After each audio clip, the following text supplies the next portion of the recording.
Dando continuidade, então, respondendo à pergunta, o que é um delito omissivo impróprio? O delito omissivo impróprio, primeira grande diferença, é que, no caso, não há uma tipicidade específica para aquele delito. Não existe aqui um delito específico de omissão imprópria. Na verdade, o agente responde por um crime comum, por um crime comissivo. Ele responderá por um crime comissivo, crime comum, comissivo. Só que ele responde por causa de sua figura de garante. Por ele ser o garante para que não ocorra aquele crime comissivo por outrem praticado, ele responde por aquele resultado. Os crimes omissivos impróprios também são chamados de crimes comissivos por omissão, porque na verdade é um crime comissivo. Não existe uma tipicidade específica daquele crime. Logo, ele responde por aquele crime comissivo, mas por ele ter a figura de garante, que ele deve garantir a não ocorrência do resultado, ele vai responder por aquele crime comissivo na sua omissão. Cuidado, que não é todo mundo que tem figura de garante. Não é todo mundo que tem figura de garante.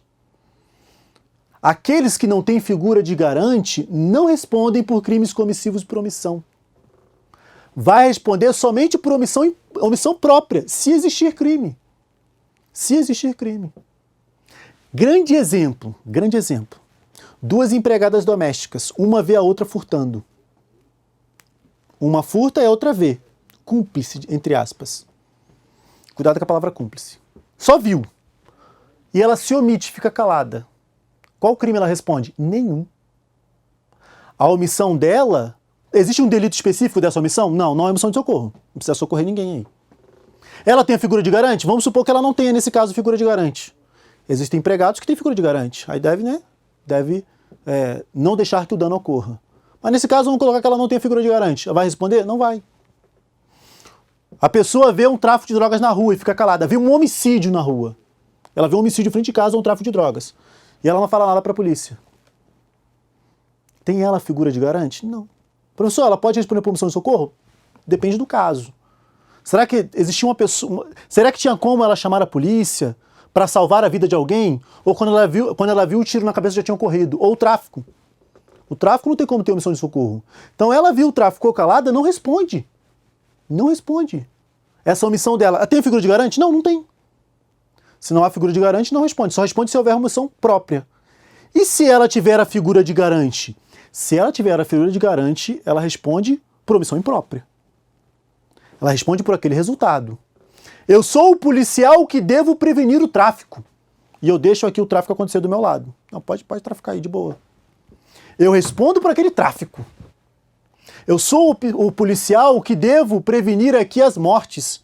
E eu deixo aqui o roubo, a morte acontecer. Eu respondo por aquela morte, por aquele roubo. Na tela. Os crimes omissivos impróprios,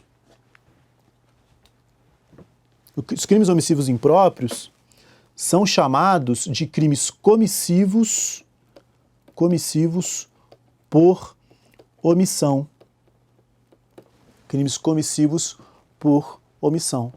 É aqui, nesse caso, que temos uma figura do garante, um dever específico, enquanto no próprio é um dever genérico. Figura do garante. Professor, como é que eu sei se é garante ou não? Você vai ter que olhar, verificar o artigo 13, parágrafo 2º do Código Penal Brasileiro. É o 13, parágrafo 2º que define quem é o garante. Aquele que a lei manda, ou por contrato, ou aquele que, em sua conduta anterior, provocou ali o risco de produzir o resultado. Então, 13, parágrafo 2º, quando o agente podia e devia. Quando que ele deve? Quando a lei determina, ou de qualquer outra forma ele assume esse risco, ou quando a sua conduta anterior cria o risco. Artigo 13, parágrafo 2º do Código Penal Brasileiro. Então, eu sempre gosto de dar o exemplo, o seguinte exemplo. Estamos ali na praia, 2 pessoas na praia. Quais são essas 2 pessoas? Um surfista e o salva-vidas. O bombeiro salva-vidas, o bombeiro e o surfista. Os 2 olham e veem uma pessoa no mar se afogando. Os dois olham e veem uma pessoa no mar se afogando. E aí o bombeiro olha pro surfista e fala assim, ah, deixa, sabe nadar. O cara tá se afogando, né? Tô cansado, não vou não, deixa pra lá. O surfista olha e fala, ah, aquele cara ali eu conheço, aquele é um Zé Ninguém. Desculpe-me o termo aqui, um termo muito utilizado no Rio, mas aqui em Brasília também é utilizado. Zé Ruela, deixa pra lá, conheço ele. Deixa ele morrer. O surfista é garante? Não. O surfista não é garante. O bombeiro é garante? É, o bombeiro é garante. O surfista responde por omissão de socorro. O surfista responde por omissão de socorro, 135 do Código Penal. E o bombeiro? O bombeiro é garante, devia evitar o resultado. Sendo ele garante, ele responderá por aquela morte, o resultado morte. A omissão é penalmente relevante, homicídio. É o que diz o 13, parágrafo 2º. A omissão é penalmente relevante, ele responde pelo resultado. Logo, ele responderá por homicídio. Bombeiro salva-vidas, homicídio. Surfista, somente a omissão de socorro. Tudo bem? Engraçado que doutrina entende, isso tem caído em prova, o seguinte, que no caso da figura do garante, o crime só pode ser praticado também na omissão de socorro e também no homicídio próprio. Ele só pode ser praticado presencialmente. Ele só pode ser praticado presencialmente. Então essa prática presencial é saber do que está acontecendo. Eu quero dizer que ele só pode ser praticado presencialmente no sentido de a pessoa saber o que está ocorrendo. Se ela não sabe o que está ocorrendo, ela não responde. Se ela não sabe o que está ocorrendo, ela não responde. E aí tem caído em prova seguinte que muita gente não aceita. Tá? Tem gente que não aceita isso, mas é o que tem caído em prova. A médica é garante. A médica garante ali dos pacientes, né, que ela cuida. Então a médica garante. A médica, ela chegou um paciente morrendo e ela não fez nada. Chegou um paciente morrendo e ela, deixa pra lá, deixa morrer. Se ela é garante, ela responde pelo quê? Pelo resultado, morte, homicídio. E não por omissão de socorro. Por quê? Porque ela é garante. Ela tem o dever de evitar a morte. Se ela deixar, homicídio. Tudo bem? Agora, se for outra pessoa ali que se omite, não vou cuidar, não. Omissão de socorro. Omissão de socorro. E aí a médica faz o seguinte, chega na hora do plantão dela, ela dá linha mais cedo, vai embora. Ah, vou embora. Ah, o próximo tá vindo aí, vou ralar. Vou embora. E chega uma pessoa depois lá, precisando de cuidados médicos, no horário dela e ela não tá. E a pessoa morre. Será que ela responde pelo resultado? Em prova tem caído que não, porque ela não sabe. Ela não sabe que ela está se omitindo, por quê? Porque ela não está vendo, ela não está ali. Ela saiu mais cedo, não devendo ela responder. Sei que muita gente não aceita isso, mas é o que está caindo em prova. Tudo bem? Tranquilo? Na tela. Com isso, aprendemos a diferença do crime omissivo próprio do crime omissivo impróprio. No crime omissivo próprio, mais duas diferenças aí, do próprio para o impróprio. No crime omissivo próprio, existe um dever genérico. Existe um dever genérico. No crime omissivo impróprio, existe um dever específico. Existe um dever específico. No crime, outra diferença, no crime omissivo próprio, não cabe tentativa. Nos crimes omissivos próprios, não cabem tentativa. No crime omissivo impróprio, é cabível a tentativa. No crime omissivo impróprio, é cabível a tentativa. Outra diferença. Coloquei aqui o crime de coisa achada e não restituição. Coisa achada, a gente acha, a gente pratica uma conduta comissiva. Depois ele não restitui. Aí é uma conduta omissiva, é um crime de conduta mista. É um crime de conduta mista. Começa com comissiva e termina com omissiva. Exemplo, né? Crime de conduta mista, comissiva e omissiva ao mesmo tempo. Ok? Tranquilo? Vamos adiante, então. Excelente aqui. Isso aqui cai bastante em prova, omissivo próprio e omissivo impróprio, tá? Então presta bastante atenção. Vale a pena aí diferenciar bem omissivo próprio e omissivo impróprio. Qual é a grande diferença? Tipicidade. No omissivo próprio existe uma tipicidade específica para aquele delito. No omissivo impróprio não existe. O agente responde por um crime comum, um crime comissivo. Por isso chamado de comissivo por omissão. Vamos adiante. Crime progressivo. O que é o crime progressivo? Também vou colocar aqui o crime de passagem, o que é o crime de passagem, e diferenciar da progressão criminosa. Tá? Diferenciar da progressão criminosa. No crime progressivo, é aquele crime que, para eu praticá-lo,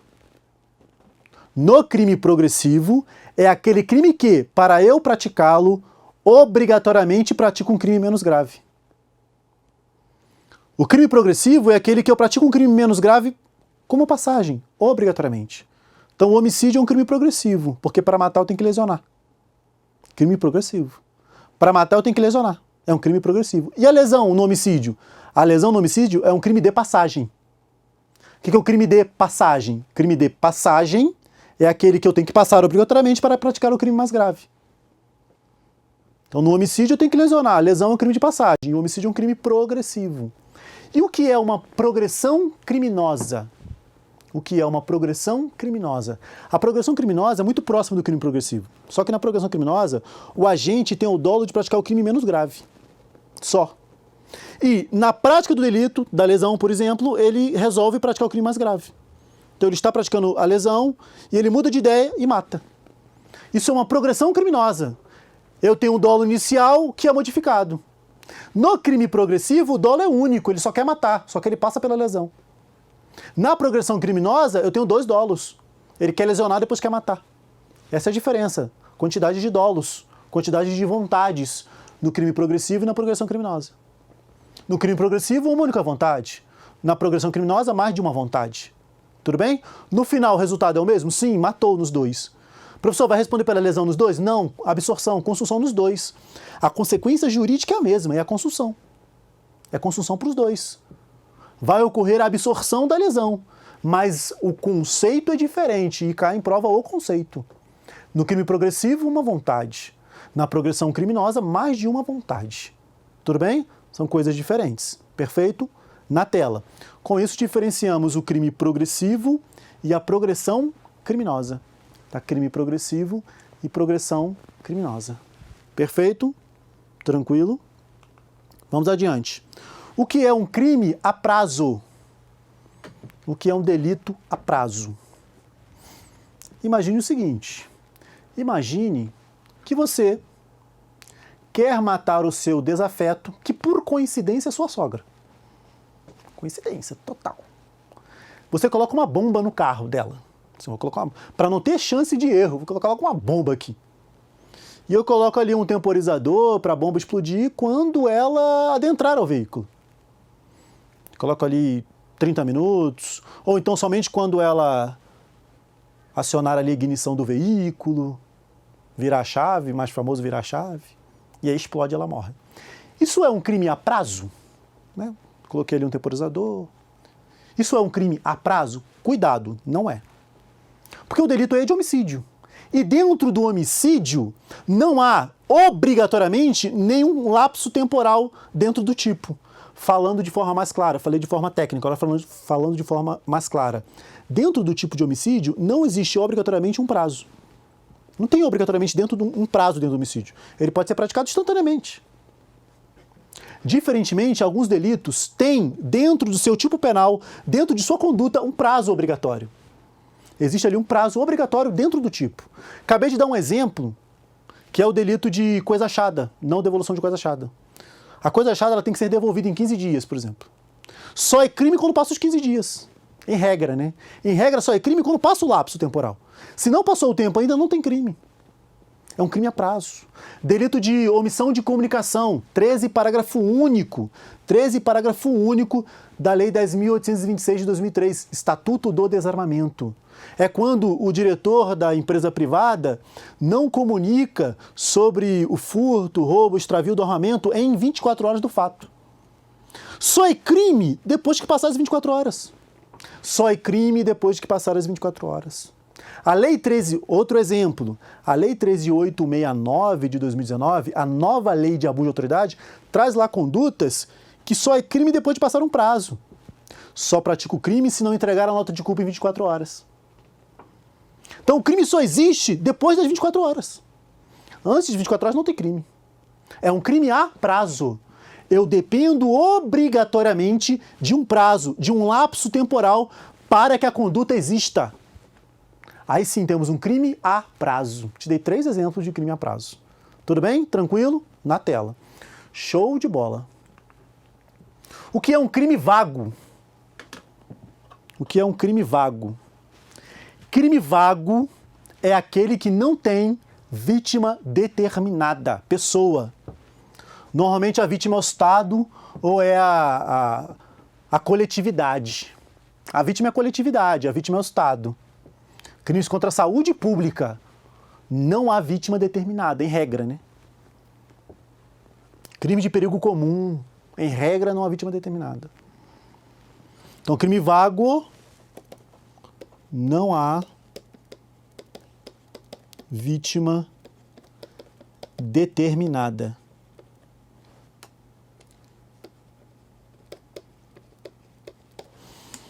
No crime vago, não há vítima determinada. Um exemplo muito comum de crime vago: tráfico de drogas.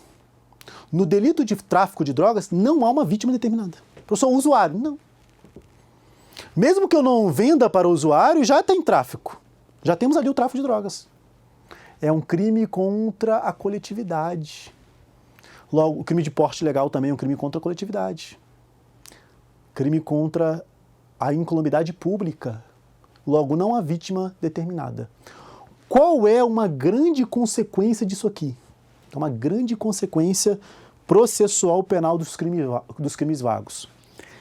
Em regra, nos crimes vagos, não é cabível ação penal privada subsidiária da pública, porque eu não tenho vítima.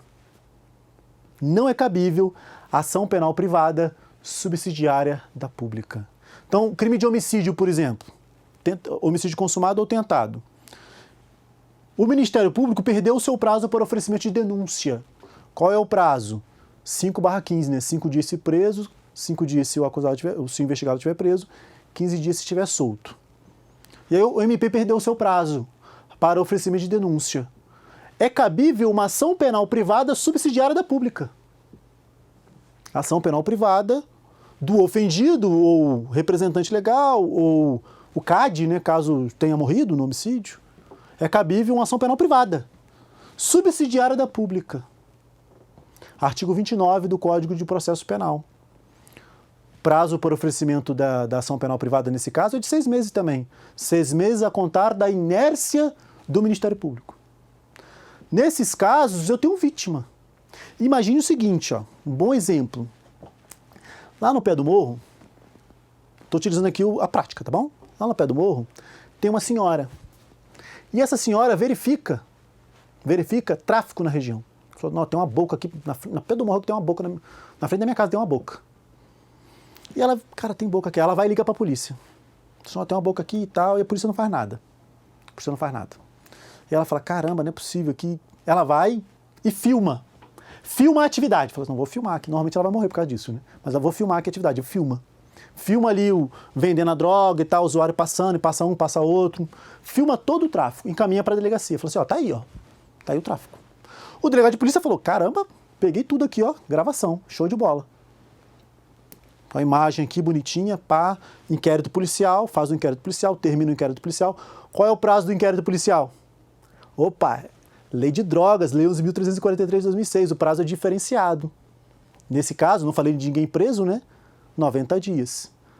30 dias se preso, 90 se solto, sendo duplicáveis. Nesse caso, solto, 90 mais 90. Se fosse preso, 30 mais 30. E aí, termina o inquérito, manda o inquérito para o Ministério Público. O Ministério Público faz o quê? Fica inerte, não faz nada, não oferece a denúncia. Aí vai a senhorinha e fala, cara, o Ministério Público brincou, né? Eu fiz tudo aqui e ele não faz nada lá. Quer aparecer, né? Tá querendo morrer, porque normalmente o tráfico dá rolo, né? Ela vai e oferece a queixa em ação penal privada subsidiária da pública. Fala assim, ó, já que o MP não fez, vou aqui, né? Vou cutucar o MP. Ação penal privada subsidiária da pública. Pergunta, é possível? Não. Não é possível. Por quê? Porque ela não é vítima. Ela não é vítima direta do tráfico. O crime de tráfico é um crime vago. Crime de tráfico é um crime vago. Logo, ela não pode oferecer a queixa subsidiária. Ela não pode oferecer a queixa-crime em ação penal privada subsidiária da pública. Por quê? Porque ela não é vítima determinada, direta do crime. Tudo bem? Tranquilo? Nos crimes vagos não cabe ação penal privada subsidiária. Exceção a essa regra. Exceção a essa regra. Nos crimes contra o consumidor, consumidor aqui, crime de publicidade enganosa, por exemplo, é crime contra a coletividade. Eu não vou saber ali qual é a vítima determinada. É contra o consumidor em geral. É cabível a ação penal privada subsidiária da pública pelos órgãos de proteção. Salvo engano, ou é o artigo 80 ou é o artigo 83 do CDC. Eu vou conferir para você o que fala lá no nosso artigo, ou 80 ou 83 do CDC. Conferindo aqui rapidamente. Lei 8.078 de 90, Código de Defesa do Consumidor. O nosso artigo 80. Artigo 80. No processo penal atinente aos crimes previstos neste Código, bem como a outros crimes e contravenções que envolvam relações de consumo, poderão intervir como assistente do Ministério Público os legitimados indicados no artigo 82, incisos 3 e 4. Depois eu mostro aqui para você o que é o inciso 82, 3 e 4. E, continuando, aos quais também é facultado propor ação penal subsidiária, se a denúncia não for oferecida no prazo legal. 82, incisos 3 e 4. Inciso 3, entidades e órgão da administração pública especificamente destinados à defesa dos interesses, o PROCON, por exemplo. Inciso 4, as associações legalmente constituídas há pelo menos um ano, que incluam entre seus fins institucionais a defesa dos interesses ali do consumidor, dispensada a autorização assemblear. Então, esses órgãos de proteção, PROCON e associações de defesa do consumidor, nos crimes contra o consumo, previstos no CDC ou não, a Lei 8.137, a Lei 8.176 também prevê crimes contra as relações de consumo. Nesses casos, mesmo que eu não tenha uma vítima determinada, é possível que o órgão de defesa do consumidor proponha ação penal privada subsidiária da pública. É uma exceção à exceção. Professor, é possível ação penal privada subsidiária da pública? Sim, é possível. Exceção, não é possível no crime vago. Exceção da exceção. É possível no crime vago em caso de CDC, em caso de crimes contra o consumidor. Tudo bem? Artigo 80 da Lei 8.078 de 90. Show de bola, show de bola. Você aprendeu a regra, aprendeu a exceção e aprendeu a exceção da exceção. E aí, com isso você sabe exatamente qual é o conceito de crime vago. Na tela, vamos adiante. Ok? Eu vejo aqui crime vago e a mente vai puxando diversas informações, a gente vai conferindo, trazendo para você. Crime falho e quase crime. O que é o crime falho? O que é o quase crime?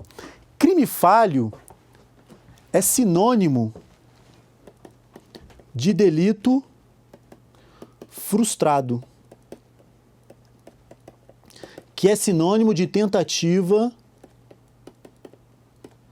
perfeita ou acabada. Então não confunda o crime falho com o quase crime. E aí vai uma dica, ó. Crime falho é crime, é tentativa. Crime falho é crime, é tentativa. Aplico lá o artigo 14, parágrafo único, diminuição de pena de 1/3 a 2/3. Crime falho é crime. Quase crime não é crime. É quase, mas não é crime. Quase crime é crime impossível. Quase crime é crime impossível. Que eu tenho como sinonímia aí do crime impossível, posso colocar aqui a tentativa impunível. Tentativa inidônea. Também posso chamar de crime oco. Crime oco é crime impossível. Tentativa inidônea, tentativa impunível é crime impossível. Lembrando que crime impossível é uma tentativa, só que não será punida. É uma tentativa não punida, é uma tentativa inidônea. É uma tentativa em que será impossível chegar ao resultado. Fique tranquilo, estudaremos tentativa, estudaremos, né, no momento adequado, tentativa, crime impossível, artigo 14 e artigo 17 do Código Penal. Mas aqui é só para você saber a diferença entre crime falho e quase crime. Crime falho é tentativa de verdade, é tentativa perfeita, acabada, ou delito frustrado. O quase crime é o crime impossível. Tentativa impunível, tentativa inidônea ou crime oco. Tudo bem? Olha quanta coisa interessante aparecendo. Vamos lá. O que é o crime putativo? O que é o crime putativo? O crime putativo é o crime em erro. Crime putativo, a gente está em erro. É o delito imaginário. A palavra putativo significa imaginário. Putatividade é a imaginação do agente. O agente está imaginando algo que não é verdade. Ele imagina algo que não é verdade. Isso é o delito putativo. Tudo bem? Esse é o delito putativo. Delito putativo aí por obra do agente provocador. São os casos de flagrante provocado. É um delito putativo. Delito putativo por erro de tipo, delito putativo por erro de proibição ou delito de alucinação. Então, o delito putativo, delito imaginário, é em erro. Ele pode ser por erro de tipo, pode ser por erro de proibição ou por obra do agente provocador. Quando por erro de proibição, eu também chamo de delito por alucinação, tá? Também chamo aí de delito, crime por alucinação, delito de alucinação, tudo bem? É o crime putativo por erro de proibição. Perfeito? Tranquilo? Na tela, vamos lá. Logicamente que lá quando eu falar de erro de tipo, erro de proibição, eu trago isso de novo. Ok? Olha só que interessante, ó. Os crimes omissivos impróprios, eles podem ser dolosos ou culposos. No crime omissivo impróprio, quem tem a figura do garante, tem lá o garante, é o garantidor. Ele pode ser doloso quando o garantidor ele fala, não, deixa acontecer. Ou ele pode ser culposo, quando o garante esquece, quando o garante age com culpa. Nos crimes omissivos impróprios, culposos, é muito comum a figura do pai que esquece o filho no carro. E o filho acaba morrendo ali por falta de ar dentro do carro. É um crime omissivo impróprio culposo. Ele vai responder por homicídio culposo. Lembra que o homicídio impróprio a gente responde pelo resultado. Qual é o resultado? Morte, homicídio. Ele é garante. Só que é um homicídio culposo, é um homicídio impróprio culposo. Nos crimes homicídios impróprios culposos são chamados de crimes de ouvido. Na tela. Crimes de ouvido. Interessante aí, ó. Outro dia eu estava num aulão e aí tinha um livro lá para sortear. E aí eu falei, vou fazer uma pergunta aqui sobre uma espécie de infração penal. Aí eu escolhi o crime de ouvido. Eu falei, o que é crime de ouvido? Aí passou ali uns 30 segundos em silêncio, aí uma aluna só sabia. Só a Rayane sabia o que era crime de ouvido. Irmã da Raíssa. Eu sei o nome da irmã porque eu confundo, eu sempre chamo ela de Raíssa. Crime de ouvido. É com L mesmo, tá? Não é crime de ouvido, não. Ó. Crime de ouvido com U, não. Olvido com L significa esquecimento, esquecer. O verbo olvidar significa esquecer. Muito comum no espanhol. No brasileiro também existe o verbo olvidar. Só que ele não é falado. No espanhol é mais comum, olvidar. O olvidar é esquecer. Então, crime de olvido ou ouvido é crime de esquecimento. É o delito omissivo impróprio culposo. É o delito. Aí ela falou, professor, crime omissivo impróprio culposo. Eu falei, 10. Toma o livro. Ganhou o livro. Crime omissivo impróprio praticado na modalidade culposa. Tudo bem? E eu lembro que ela levantou a mão e respondeu errado. Ela falou, não, é o crime omissivo próprio. Aí tá errado. Próximo. Aí ela, crime omissivo impróprio culposo. Aí lembrou, tá? Crime omissivo impróprio culposo é o crime de olvido, tá? Crime de esquecimento. Tudo bem? Então aprendeu o que é o crime putativo, crime imaginário, e aprendeu também o que é o crime de Olvido. Falo olvido para você saber que é com L, tá bom? Você saber, ouvido com L. Não é com U, não é ouvido, de ouvir. É ouvido de olvidar, de esquecer. Perfeito? Tranquilo? Daremos continuidade no próximo bloco. Tchau, tchau.